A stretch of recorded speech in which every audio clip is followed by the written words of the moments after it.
नमस्कार दोस्तों, online एसकेएमयू YouTube channel में आप सभी का स्वागत है। और आज के इस वीडियो में बात करने वाले एसकेएमयू यूजी सेमेस्टर 2 जो कि सेशन आप लोग का 2025 से 29 है। और आज के इस वीडियो में हम लोग मेजर पेपर 2 जो कि हिस्ट्री सब्जेक्ट रहने वाला है, तो इसके हम लोग यूनिट 2 के क्वेश्चन आंसर करने वाले हैं।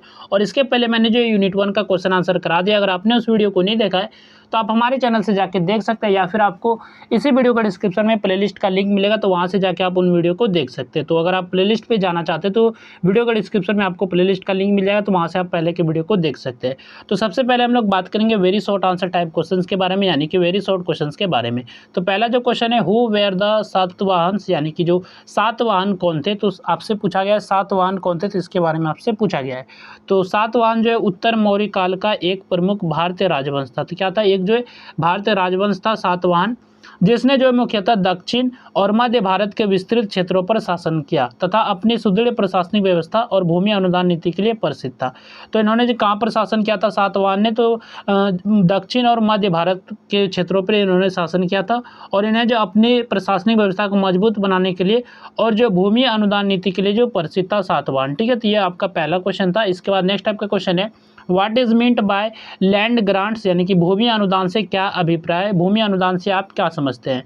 तो भूमि अनुदान से अभिप्राय शासकों द्वारा धार्मिक संस्थाओं, ब्राह्मणों अथवा अन्य व्यक्तियों को विशेष उद्देश्य से भूमि प्रदान करने की व्यवस्था से। तो ये क्या है, तो एक प्रकार की व्यवस्था है जिसमें कि धार्मिक संस्थाओं हो गया, ब्राह्मणों हो गया, और जो अन्य व्यक्तियों को विशेष उद्देश्य यानी किसी खास उद्देश्य से जो भूमि प्रदान करने की व्यवस्था है, यही आपका भूमि अनुदान है। इसके बाद नेक्स्ट आपका क्वेश्चन है, व्हाट इज संगम पॉलिटी, संगम शासन व्यवस्था क्या है।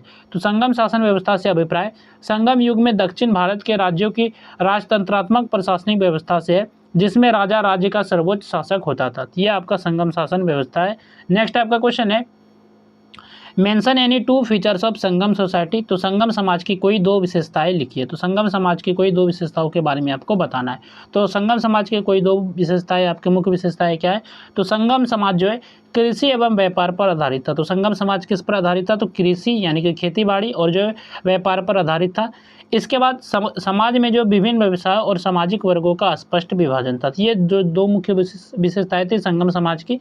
इसके बाद नेक्स्ट आपका क्वेश्चन है, name any two aspects of Sangam culture. तो संगम संस्कृति के कोई दो पक्ष लिखिए। तो संगम संस्कृति से अभिप्राय संगम युग में विकसित सामाजिक, साहित्यिक, कलात्मक तथा सांस्कृतिक परंपराओं से है, जिन्होंने जो दक्षिण भारत के सांस्कृतिक जीवन के समृद्ध बनाया, यानी कि दक्षिण भारत को सांस्कृतिक जीवन को समृद्ध बनाया। तो ये आपके जो संगम संस्कृति के दो पक्ष थे। इसके बाद जो यहाँ से आपके क्वेश्चन है शॉर्ट आंसर टाइप क्वेश्चन है, यानी कि शॉर्ट क्वेश्चन है। तो शॉर्ट क्वेश्चन पे चलने से पहले बात कर ले इस पीडीएफ के बारे में। ये पीडीएफ आपको जो है हमारे टेलीग्राम चैनल ओनली एसकेएमयू पे मिल जाएगा, तो वहाँ से आप इसको डाउनलोड कर सकते हैं और इसको अच्छे से पढ़ सकते हैं। अगर आप टेलीग्राम चैनल पे नहीं खोज पाते, नहीं सर्च कर पाते, तो आपको इसी वीडियो के डिस्क्रिप्शन में जो पीडीएफ का लिंक देखने को मिलेगा, तो आप लिंक पे जैसे क्लिक करेंगे तो आप टेलीग्राम पे रिडायरेक्ट हो जाएंगे और वहाँ से आप पीडीएफ को पढ़ सकते हैं। तो पहला जो शॉर्ट क्वेश्चन आपका, explain the administration of the Satavahanas, यानी कि सातवाहनों की प्रशासनिक व्यवस्था की व्याख्या कीजिए। तो सातवाहनों की प्रशासनिक व्यवस्था के बारे में आपको व्याख्या करके बताना है। तो सातवाहन जो है उत्तर मौर्य काल का एक प्रमुख भारतीय राजवंश था। तो क्या था, एक प्रमुख राजवंश था उत्तर मौर्य काल का, यानी कि पोस्ट मौर्यन पीरियड का, जिसने जो है दक्षिण और मध्य भारत के विस्तृत क्षेत्रों पर शासन किया था। तो सातवाहनों ने कहाँ पर शासन किया था, तो दक्षिण और मध्य भारतों पर शासन किया था। ठीक है, और उनकी प्रशासनिक व्यवस्था संगठित, सुव्यवस्थित तथा राजतंत्रात्मक थी। तो इस प्रकार की इसकी जो प्रशासनिक व्यवस्था किस तरह की थी, तो संगठित थी, सुव्यवस्थित थी और राजतंत्रात्मक थी। और विशाल साम्राज्य के प्रभावी संचालन के लिए उन्होंने केंद्रीय तथा प्रांत प्रशासन को सुदृढ़ बनाने, यानी कि जो इन्होंने केंद्रीय जो भी था विशाल साम्राज्य के लिए, बड़े साम्राज्य को अच्छे ढंग से चलाने के लिए, संचालन के लिए उन्होंने केंद्रीय और प्रांतीय प्रशासन को अधिक मजबूत बनाया, अधिक सुदृढ़ बनाया। ठीक है, और सातवाहनों की जो प्रशासनिक व्यवस्था थी कि कुछ इस प्रकार थी, जैसे कि इसका क्या राजतंत्रात्मक शासन था इसमें। तो राजा जो होता था राज्य का सर्वोच्च अधिकारी होता था, शासन हो, न्याय या फिर तथा सेना का नियंत्रण उसके हाथों में रहता था। तो राजा के हाथों में शासन हो गया, न्याय तथा सेना का नियंत्रण राजा के हाथों में रहता था। ठीक है, इसके बाद केंद्र प्रशासन, तो राज्य की प्रमुख नीतियां एवं महत्वपूर्ण निर्णय जो राजा के नेतृत्व में लिए जाते थे। प्रांतीय प्रशासन, विशाल साम्राज्य को विभिन्न प्रांतों में विभाजित किया गया था, प्रत्येक प्रांत में प्रशासनिक अधिकारियों की नियुक्ति की जाती थी।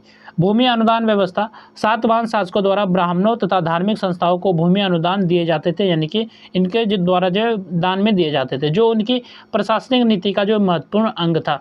सैन्य व्यवस्था, तो राज्य की सुरक्षा तथा सीमाओं की रक्षा के लिए सुदृढ़ सेना रखी गई थी। इस प्रकार जो है सातवाहनों की प्रशासनिक व्यवस्था ने राज्य में राजनीतिक स्थिरता और सुशासन स्थापित करने में महत्वपूर्ण भूमिका निभाई। इसके बाद नेक्स्ट आपका क्वेश्चन है, discuss the importance of land grants during the Satavahana period. तो सातवाहन काल में भूमि अनुदानों के महत्व की विवेचना कीजिए। तो सातवाहन काल में यानी कि सातवाहन पीरियड में भूमि अनुदान की क्या महत्व थे, इसके बारे में आपको बताना है, क्या इंपॉर्टेंस थे लैंड ग्रांट्स का सातवाहन पीरियड में। तो सातवाहन काल में भूमि अनुदान प्रशासनिक एवं धार्मिक नीति का महत्वपूर्ण भाग था। इस व्यवस्था के अंतर्गत शासक जो है ब्राह्मणों तथा धार्मिक संस्थाओं को भूमि प्रदान करते थे और इससे जो है शासन व्यवस्था को सुदृढ़ बनाने के साथ साथ सामाजिक एवं धार्मिक जीवन को भी प्रोत्साहन मिला।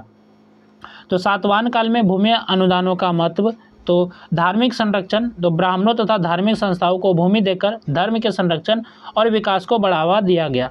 प्रशासनिक व्यवस्था, भूमि अनुदान शासकों की प्रशासनिक नीति का महत्वपूर्ण अंग था जिससे स्थानीय स्तर पर शासन को मजबूती मिली। इसके बाद कृषि का विकास, अनुदान में दी गई भूमि का उपयोग जो है कृषि के विस्तार यानी कि कृषि को और अच्छे से फैला के विस्तार करना अच्छे ढंग से के लिए किया गया और जिससे उत्पादन में वृद्धि हुई। ठीक है। इसके बाद सामाजिक महत्व, भूमि अनुदानों के माध्यम से धार्मिक एवं सामाजिक संस्थाओं को जो है आर्थिक आधार प्राप्त हुआ। राजनीतिक महत्व, इस नीति से शासकों और धार्मिक वर्गों के बीच सहयोग तथा राज्य की स्थिरता को बल मिला। इस प्रकार जो है सातवाहन काल में भूमि अनुदान प्रशासन, धर्म, कृषि तथा सामाजिक व्यवस्था के विकास का एक महत्वपूर्ण साधन था। इसके बाद नेक्स्ट आपका क्वेश्चन है, describe the main features of Sangam polity. तो संगम शासन व्यवस्था की प्रमुख विशेषताओं का वर्णन कीजिए। तो संगम पॉलिटी के कुछ मेन फीचर्स आपको बताने हैं। तो संगम युग जो है दक्षिण भारत के इतिहास का महत्वपूर्ण काल था। इस काल में जो चेर, चोल और जो पांड्य जैसे शक्तिशाली राज्यों का शासन था। तो संगम शासन व्यवस्था जो है राजतंत्रात्मक, संगठित तथा स्थानीय प्रशासन पर आधारित थी जिसने राज्य में राजनीतिक स्थिरता बनाए रखने में महत्वपूर्ण भूमिका निभाई। और संगम शासन व्यवस्था की जो कुछ प्रमुख विशेषताएं कुछ इस प्रकार है, जैसे कि राजतंत्रात्मक शासन, राजा जो है राज्य का सर्वोच्च शासक होता था तथा शासन, न्याय और सेना का प्रमुख होता था। सुदृढ़ केंद्रीय सत्ता, राज्य के महत्वपूर्ण निर्णय राजा द्वारा लिए जाते थे तथा केंद्र प्रशासन प्रभावी था। इसके बाद आपका प्रांतीय प्रशासन है। तो राज्य के सुचारू संचालन के लिए यानी कि अच्छे ढंग से संचालन के लिए विभिन्न क्षेत्रों में स्थानीय अधिकारियों की नियुक्ति की जाती थी। सैन्य व्यवस्था यानी कि सैनिक व्यवस्था, तो राज्य की सुरक्षा एवं सीमाओं की रक्षा के लिए जो संगठित सेना रखी जाती थी। स्थानीय प्रशासन, तो स्थानीय स्तर पर प्रशासनिक व्यवस्था को महत्व दिया जाता था जिससे शासन जो है अधिक प्रभावी बनता था, जिससे शासन जो होती थी अधिक मजबूत बनते थे। और राजनीतिक स्थिरता, संगठित शासन व्यवस्था के कारण राज्य में शांति, सुव्यवस्थित प्रशासन और राजनीतिक स्थिरता बनी रही। इसके बाद नेक्स्ट आपका क्वेश्चन है, right A short note on Sangam literature. तो संगम साहित्य पर संक्षिप्त टिप्पणी लिखिए। तो संगम साहित्य जो है दक्षिण भारत के प्राचीनतम साहित्यिक स्रोतों में से एक है। इसकी रचना मुख्यतः संगम युग में तमिल भाषा में हुई और यह जो है साहित्य उस समय की समाज, राजनीति, संस्कृति, धर्म तथा आर्थिक जीवन की महत्वपूर्ण जानकारी प्रदान करता है। तो संगम साहित्य के बारे में थोड़ा सा देख लेते हैं, संगम साहित्य में क्या चीज़ें हैं। तो तमिल भाषा का जो प्रमुख साहित्य, संगम साहित्य की रचना जो मुख्यतः किस भाषा में हुई है, तो तमिल भाषा में की गई है जिससे जो तमिल साहित्य का विकास हुआ। इसके बाद ऐतिहासिक स्रोत, यह संगम युग के राजनीतिक, सामाजिक तथा सांस्कृतिक जीवन को समझने का जो है महत्वपूर्ण स्रोत है। सामाजिक चित्रण, इसमें जो है तत्कालीन समाज, रीति रिवाज, जीवन शैली तथा विभिन्न सामाजिक वर्गों का वर्णन मिलता है। इसके बाद आपके सांस्कृतिक महत्व भी है। संगम साहित्य से कला, संस्कृति और परंपराओं के विकास की जानकारी प्राप्त होती है। ऐतिहासिक महत्व भी है कुछ इसका, दक्षिण भारत के इतिहास, विशेषकर चेर, चोल और पांड्य राज्यों के अध्ययन में इसका विशेष महत्व है। तो ये जो है संगम साहित्य के कुछ विशेषताएं थे, यानी कि संगम साहित्य ये। इसके बाद नेक्स्ट आपका क्वेश्चन है, question number 5, explain the art and culture of the Sangam age. तो संगम युग की कला एवं संस्कृति की व्याख्या कीजिए। तो संगम एज का यानी कि संगम युग का आपको आर्ट और कल्चर के बारे में बताना है, इसकी कला और संस्कृति के बारे में बताना है। तो संगम युग जो है दक्षिण भारत के इतिहास का एक महत्वपूर्ण सांस्कृतिक काल था। इस युग में कला, साहित्य और संस्कृति का उल्लेखनीय विकास हुआ। संगम युग की सांस्कृतिक उपलब्धियां तत्कालीन समाज के जीवन, परंपराओं तथा कलात्मक अभिरुचि का परिचय देती है। संगम युग की कला एवं संस्कृति को देख लेते हैं, इसमें क्या क्या कला और संस्कृति है। तो सबसे पहले कला का विकास, संगम युग में जो मूर्ति कला, संगीत तथा अन्य कलाओं का विकास हुआ जो तत्कालीन सांस्कृतिक समृद्धि का प्रतीक था। साहित्य का उत्कर्ष, इस काल में तमिल भाषा में संगम साहित्य की रचना हुई जो समाज, संस्कृति और राजनीतिक जीवन का महत्वपूर्ण स्रोत है।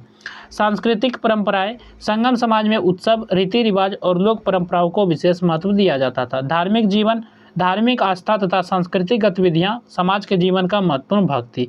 इसके बाद ऐतिहासिक महत्व, संगम युग की कला एवं संस्कृति ने दक्षिण भारत की सांस्कृतिक पहचान को समृद्ध किया तथा भारतीय संस्कृति के विकास में महत्वपूर्ण योगदान दिया। इसके बाद यहाँ से आपके लॉन्ग आंसर टाइप क्वेश्चन शुरू होते हैं, यानी कि लॉन्ग क्वेश्चन शुरू होते हैं। तो पहला जो आपका लॉन्ग क्वेश्चन है, discuss the polity, administration and land grants of the Satavahana, यानी कि सातवाहनों की शासन व्यवस्था, प्रशासन तथा भूमि अनुदानों की विवेचना कीजिए। तो ये पहला आपका लॉन्ग क्वेश्चन है।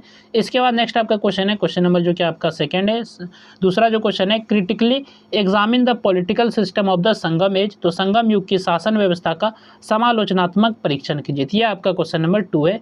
नेक्स्ट आपका क्वेश्चन है, question number 3, analyse the society, literature, art and culture of the Sangam age, तो संगम युग के समाज, साहित्य, कला एवं संस्कृति का विश्लेषण कीजिए। ये क्वेश्चन नंबर आपका 3 है।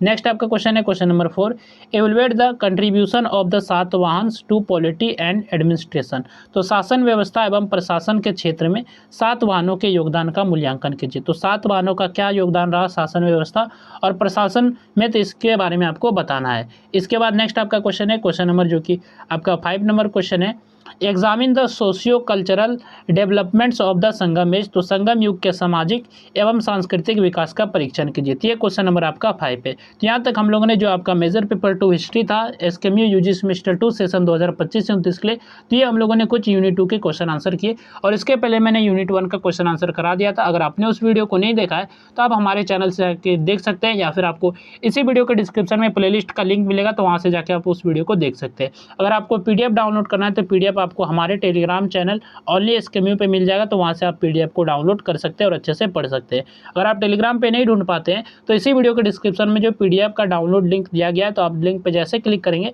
तो आप जो टेलीग्राम पे पहुंच जाएंगे और वहाँ से आप इस पीडीएफ को पढ़ सकते हैं। तो चलिए फिर मिलते हैं नेक्स्ट वीडियो में। इस वीडियो में बस इतना ही।